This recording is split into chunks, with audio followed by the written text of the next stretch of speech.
Welcome to Jeevadhara herbal products. Friends, మీకు ఈరోజు చిన్న పిల్లలకు సంబంధించిన టిప్ అండి ఇది. అదేంటంటే, కొంతమంది పిల్లలు చాలా వీక్గా ఉంటారు. అంటే వెంటనే వాళ్ళకు జలుబు కానివ్వండి, కోల్డ్, కాఫ్, ఫీవర్ ఇవి రిపీట్ అవుతూ ఉంటాయి. 365 డేస్లో ఇవి రిపీట్ అవుతూ ఉంటాయి.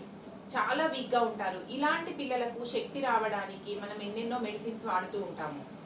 మరి ఈ మెడిసిన్స్ కాకుండా, ఈ టానిక్స్ అయితే మనం వేస్తున్నాం కదా, ఆ టానిక్స్ కాకుండా మనం ఇంట్లో చేసుకునే రెమెడీ ఏంటి, దీన్ని తినడం వల్ల వాళ్ళకి ఏమవుతుంది అనేది నేను చెప్పబోతున్నానండి. ప్రతిదానికి మెడిసిన్స్ వాడడం వల్ల సొల్యూషన్ అనేది ఉండదు. మనం ఇంట్లోనే ఏదో ఒకటి, అంటే పెద్దవాళ్ళు చెప్పిన రెమెడీస్ కానివ్వండి, అలాంటివి ఫాలో అయితే కనుక మనకు చాలా ఈజీగా ఉంటుంది. సో నేను చెప్పబోయే టిప్ ఏంటంటే, ఈ చలికాలంలో మనకు సీజనల్ ఫ్రూట్స్ అనేవి కామన్గా వస్తూ ఉంటాయి. స్ట్రాబెర్రీస్, కస్టర్డ్ యాపిల్స్ ఇలాంటివి మనం చూస్తూ ఉంటాం, బెర్రీస్ కానివ్వండి. సో వాటిలో మనకు సీతాఫలం, ఇది మనకు రెగ్యులర్గా ఈ చలికాలంలో వింటర్ సీజన్స్లలో బాగా వస్తుంది కదా. సో దీన్ని ఏంటంటే, పిల్లలకు దాని గుజ్జును తీయండి, కొద్దిగా గుజ్జును తీసి పిల్లల్ని ఏజ్ని బట్టి, అంటే ఇప్పుడు 2.5 years 3 yearsని బట్టి, ఆ పైన పిల్లలు ఎవరైతే ఇంకా ఏజ్ పిల్లలు ఉంటారో వాళ్ళని బట్టి మీరు ఆ సీతాఫలం గుజ్జును తీసుకొని దాంట్లో 2 spoons తేనె అండి. మీరు ఏదైతే గుజ్జు తీసుకుంటారో, ఇప్పుడు 3 years పిల్లలు ఉన్నారనుకోండి, వాళ్ళు ఏం తినట్లేదు, వాళ్ళు చాలా వీక్గా ఉన్నారు అనిపిస్తే మీరు 2 spoons సీతాఫలం గుజ్జు తీసుకొని దానికి 2 spoons తేనె యాడ్ చేయండి. దాన్ని బాగా మిక్స్ చేసి వాళ్ళకు తినిపించండి. సో సీతాఫలం తింటే వెంటనే కోల్డ్ వస్తుంది, కాఫ్ వస్తుంది అని అంటుంటారు.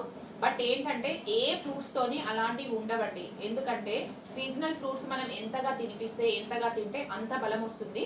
సో కాబట్టి మీరు ఏదో ఫ్రూట్ తింటేనో దానికి కోల్డ్ అవుతుంది, కాఫ్ అవుతుంది అనేది కాదు. మనకు లోపల ఏదైతే దాగి ఉందో, అంటే ఇప్పుడు కోల్డ్ వచ్చే అవకాశం ఉంది అన్నప్పుడు అది బయటికి వస్తుంది అంతే తప్ప, మనం ఏదో ఫ్రూట్స్ తింటే మాత్రం అది బయటికి దాని కోల్డ్తోనే వచ్చేది కాదండి అది.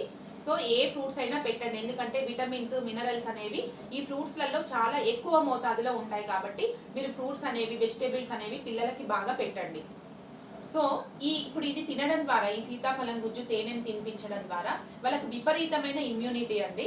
సో ఈ ఇమ్యూనిటీ ద్వారా వాళ్ళకు మంచి శక్తి అనేది వస్తుంది, ఆకలి పెరుగుతుంది వాళ్ళకి. సో చాలా చాలా బలం అనేది వస్తుందండి. సో మీరు ఇది simple immunity without medicines. So మీరు ఇది కంటిన్యూ చేయండి. ఈ చలికాలం వెళ్ళే వరకు మీరు మధ్య మధ్యలో తినిపిస్తూ ఉండండి. వారానికి 2 సార్లు అయినా పిల్లలకు తినిపిస్తూ ఉండండి. సో ఫ్రెండ్స్, ఇదండి ఈరోజు టిప్. ఈ వీడియో కనుక మీకు నచ్చినట్లయితే లైక్ చేయండి, షేర్ చేయండి, మన ఛానల్ని సబ్స్క్రైబ్ చేయండి. Thanks for watching.